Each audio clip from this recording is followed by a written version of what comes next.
Okay everyone, a long overdue workshop update, can't even talk. We'll start with this one. That's the 1978 Kawasaki Z650, which is now a Z720. And the reason for the delay on this was finding the right foot pegs for a C2 model, which this is. So now we have the right foot pegs, and for anybody that wants to know, that is the round one on the back and the flat one on the front, according to the original parts diagram. Yay! In addition to that, didn't want to let the side down with having those tatty looking calipers, so those were taken apart and sent out. You may recall that from the previous video. Came back in day before yesterday, completely overhauled, reassembled, new innards, all the rest of it. This is a double caliper model up front, so this has braided brake lines, brand new master cylinder up the top there. And then we did the same on the back as well, which is the painted torque lever, because the one that was on there was really tatty. Rebuild kit for the rear master cylinder, completely refurbished rear caliper. That's just going to sit there overnight, kind of figure out what's up. I expect a leak or two, they always do, but then we'll bleed everything up and she should be right as rain. So that is the update on this one. This is very nearly ready to go down to Pete at Central Coast Performance, or Central Coast Performance Motorcycles, I think is the full name. And this is a running bike, obviously you've seen that in previous videos. We will come back to that one. That's still waiting parts from our friends over at Greg Ball Motorcycle Engineering. The quote-unquote rebuilt engine was rebuilt by a guy who didn't know what he was doing. So that's going to come apart. No, it's going to come apart. Top end and barrel's already done. Bottom end, we're going to check everything to make sure it's 100% reliable. Reassemble it, pop it in the motor, and then that one can go down the street to its owner. Let's see, we've got 3 Yamahas, which I told you about, plus the ongoing collection of New South Wales police bikes, including that Inner City Cycles bike, GPZ 1100, that's a 1980 Kawasaki Z 1100 A1, which is the shaft drive version, a couple more 650s up the back, and then I'm going to wrap this up with where we are on the 650 Expedition. So we have acquired more 650 parts, as if we needed more. Yes, we do. These actually came off a very early B1 spec, and as you may recall, the B1 is the 1977. So we had 3. We had that one that came out of the jungles of northeastern Queensland. We had this one that was delivered from Queensland but wasn't in a jungle. And then we had another one that was in a bit better condition that our friend Adam drove down from Queensland, picked it up, and we're just waiting on the wiring harness. So why do I need these bits? Well, to that last point, this one, that one, and Adam's bike all use a very early style ignition, and it's completely different than any other style ignition. So let me take you in here and I will show you. So they all have a battery box that looks like this. It's a standard battery box. They all do, even that later one, so that's a 78.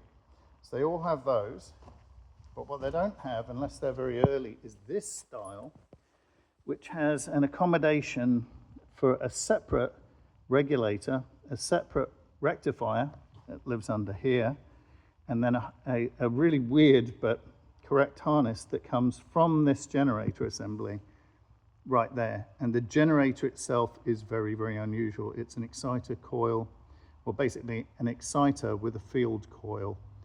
And so that's a very early style electrical system. You've got a 3-wire, so 3 phases coming up to this block connector. Hot red, I believe it is, and then a green. I think that's a green that comes from here that goes up onto there. And then obviously you have connections out to the starter motor. So in tracking down the correct part number, because this has a cutout in the back and the mounting points are much longer than this style, which is on all the rest of them. See, this has a short regulator rectifier combination type hole. The other hole is quite long like this and doesn't have this bit at the bottom.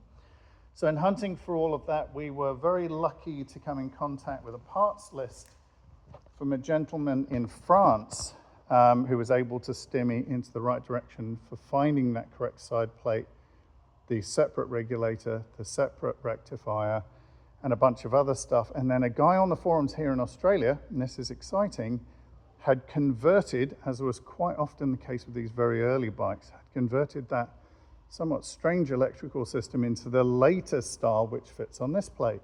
We got chatting. He said, hey, if you're interested, I'll just send you all this stuff. And what you're looking at here is the stuff formerly mentioned, which came off of that early bike. So you can see the coils all look pretty standard. Fuse box, air box, filled with stuff, headlight, tail light, and a bunch of other stuff. So this is really cool. And the fact that it's original means that we can use this as a reference to build out what was connected and how it was connected. So having this stuff, yes, we do need it as it turns out. It has all the correct ignition components as well, including that breaker plate. That's a different style breaker plate than the later ones. And it's got bonus bolts and all sorts of crazy stuff in here. So even has the original beeper.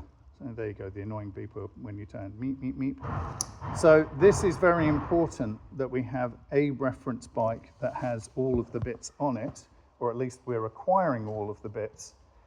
And originally what he sent down were those two components in there, so the regulator and the silicon rectifier. So we're very close to having a complete system now, missing the sub-harness that goes as a connection from here up to the stator, the solenoid, the starter solenoid. But we've got that on order and that should be here soon. And as you can tell from the wiring harnesses laying out on the floor, we've now been able to identify the correct harness to go with the correct year bike and the correct style ignition, so generator or exciter, field coil, etc., etc. So this is really exciting. If you're into this sort of thing like I am, obviously having the right bits on a very early bike is extremely exciting. This was pulled out of the far northeastern Queensland jungles. So it's original, it's a matching numbers bike as verified by Kawasaki, and we're going to get all the bits on there, test it, then pull it all to bits, completely restore it. And this is an Australian delivered bike, so very exciting indeed. Anyway, that's the update. There's plenty more to come. We have a whole lot of stuff going on over here.